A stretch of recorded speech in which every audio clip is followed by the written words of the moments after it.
you have that brief moment where you're like, yay, we did it, and people like it. And then you're immediately like, oh no, like here comes the flood, right? And then it's definitely that pressure to keep up. So if anything, the pressure was, let's go now. Now here's our chance.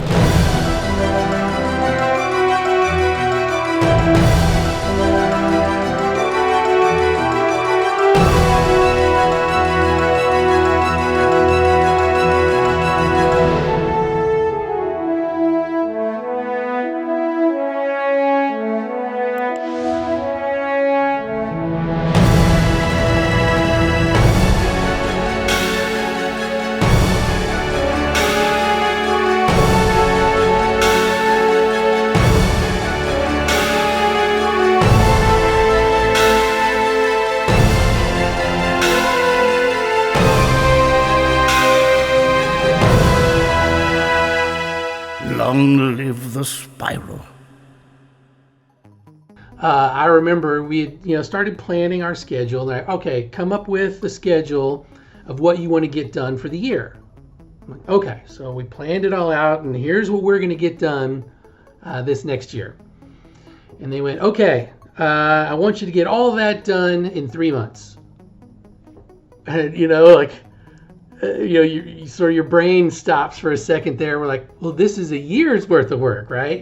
We need it in 3 months. And then, he's like, you can have a bunch of people and you can do all this sort of stuff, just make it work. And we had to completely reinvent our processes, streamline a lot of things, and new people had to take on new roles. And it was a little bit insane. We ended up getting it done in 4 months, which was good because we got to finish out Dragonspire, which was the fifth world, which we didn't ship with, but we were working on that at the time. So we finished that off and then started working on the next one, which I think was Grizzleheim. And it wasn't just about adding new content, right? It was also about adding in mounts and pets and crafting and harvesting and housing and all these other systems that make it effectively this deep and wide experience that you can go and just get lost in. That was the goal. Eventually these games are the community, right? You don't think of that initially. Initially you're out to build a game, but eventually you're out to build a community. And the community is what you build the game for, and it's why they come. It's actually the driver behind why they come back as well. You can get people in with the game being the kind of initial piece, right? That's the initial hook that gets them in. But eventually you want to come back because you have friends there, and those friends, that's where you go to see those friends. So eventually it becomes more about the community than about the game. So I've always been very big on trying to support people who do external websites or forums or Discord channels or whatever around the game, because really what they're doing is they're helping you breathe life into that universe. And in time it becomes as much theirs as it is yours. Look now, right? For example, I left Wizard 5 or 6 years ago, and the community is still trucking along. Kirsten was super smart in the choices she made for her community leaders. There was a lot of things that she had to do in building the community to kind of embrace that. One of the examples is the Wizard101.com website has forums, and they have to be fully moderated to abide by the law, basically, right? And so it was very difficult because as a player, you would go in, you type a message on those forums, and then it might be another day until someone sees your message. And then by the time they respond, it may be 2 days, which seems like insane in this age of the internet that I should have to take so long to get a response back. The community kind of solved that problem. You had a website like Wizard101 Central run by Jester, and it was super slick because it was all kind of player moderated, still allowed for people to talk to each other with a minor delay. And so that was kind of what we filled. And I think that if there wasn't that fan site aspect of it, then some of those communication delays might have killed the community side of it. And you got to realize, it was a young internet 12 years ago. I mean, Wizard101 had a MySpace page of all things, and then Facebook was young. No one was using Twitter. YouTube was pretty young. The forums is a software that started way back. some people watching this probably before they were even born, in the very beginning days of the internet, and it was very, very useful, and it still is very useful. We have still forums for our games, and they are great for certain situations, but it's increasingly been apparent in the last couple of years that much of our community, for example, is on Twitter. And so we are focusing where the community goes. And we have been not only just posting more on our social media channels, which gives a faster, easier read for everyone who wants to know what's going on, what we're promoting and talking about, what we're sharing with the community, and what we're sharing from the community as well. So it's very easy to like retweet something on Twitter, and you can't quite do that as easily in a more static forum. So you've been using more mainly for that because it's just easier to give a quick update to the community on all things. This community is mature now. It's not new. The foundation is already there, if you will, and all we need to do is just build upon that, and that provides, with that foundation, the official fan sites, that sort of thing, the live streamers that everybody kind of relies on. It provides a fun way to connect and to share more of what's coming up for the game, especially this fall with a lot of the cool stuff that's coming out for the new World of Caramel that we just teased a little over a month ago. And so it's just fun to interact with them on that level and give them as much exclusives and sneak peeks as we can. As the artists that began on this project got better and better and sharpened their skills, they were like, man, I would really like to revisit the front end of the game and show what I can really do now. When I actually started in early 2017, I was like, well, what do we plan to do for the 10th anniversary? It was a lot of conversations. We definitely made sure that we needed to have a classic mode because we were very delicate about the nostalgia and what Wizard means to our players and our employees. So it was a long discussion and a lot of planning and a lot of steps. The engine that we use, we don't have the ability to have dynamic lighting. So a lot of the textures are kind of hand painted, and so the highlights and the shadows are hand painted on the textures. And that's a pretty old school way of doing things now. To make Wizard101 as quickly as it was back in 2008, there were a lot of like pieces, they're kind of like Lego pieces. And so a lot of the zones look similar, but they're only different because of how they were put together.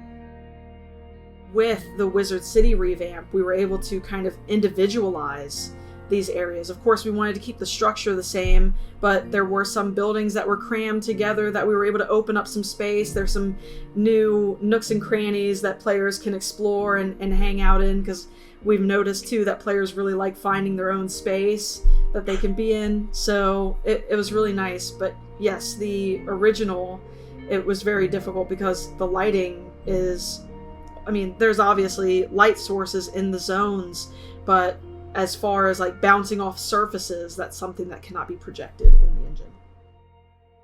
Merle Ambrose got a makeover in 2018 with Wizard City.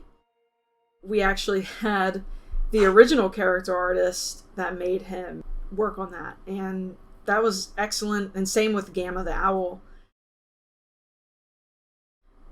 Updating Merle was probably the most difficult, all of the professors really, and the most difficult part about that was players pick the school that they want to be, and so they develop these relationships with these professors.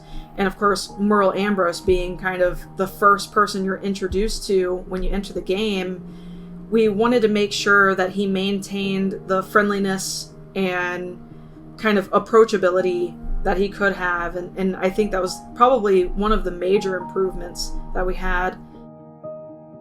Something that I'm proud of in particular that KingsIsle was willing to do, I had mentioned that he asks if the player is a boy or a girl, and I wanted to make sure that we were more inclusive. Thankfully, with updating the player character, we were able to change it to what do you look like? But now that we know what you are, what do you look like?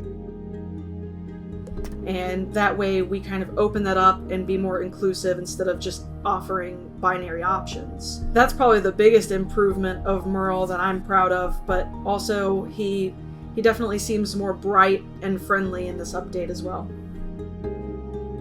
The characters were definitely more difficult. That change came about in 2020. The way the models are animated, they were on a very old rig. And so adding the personality and characteristics like blinking eyes and things like that would not fit on the old model and the old rig. We didn't want to have the players not fit in the world that they're in. Because when we updated the front end of the game, we were like, wow, the characters really do not fit. We wanted to make sure that they also got updated, and that was a little bit more delicate, which is why that did not coincide with the release of updating Wizard City in 2018, because it was just more delicate. We had to redo several animations, almost the entire animation set of the player. And so since it was so delicate, we also wanted to make sure that we listened to feedback from players and wanted to try to hit that as much as we could. We knew we couldn't 100% copy the players. I know a big concern, for example, was the eye shape and the eye size. In order to have everything fit on that rig, we had to make sure that the eyes were all the same size. That's when we made the decision to make the magic mirror, which is what we introduced in 2018 for players to finally change or update their look of the character that they could have made 10 years before then. And we decided to go ahead and make that free. And the reason for that is because we wanted players to identify with their character. They might have grown and changed with their character, and a lot of people identify with their character. So we definitely made sure that that option was available to them. We are looking into the possibility of expanding on that, and it would be great to have more feedback from players of what they would like to see in the Magic Mirror shop. Can you describe, maybe for people who don't understand the difficulty of how it's not just as simple as switching game engine, like how hard that would be for a game like Wizard101? Absolutely. It's very difficult, and it's something that we do discuss and we've talked about. We've even looked into the possibility of the level of effort involved. Of course, with anything, it costs money.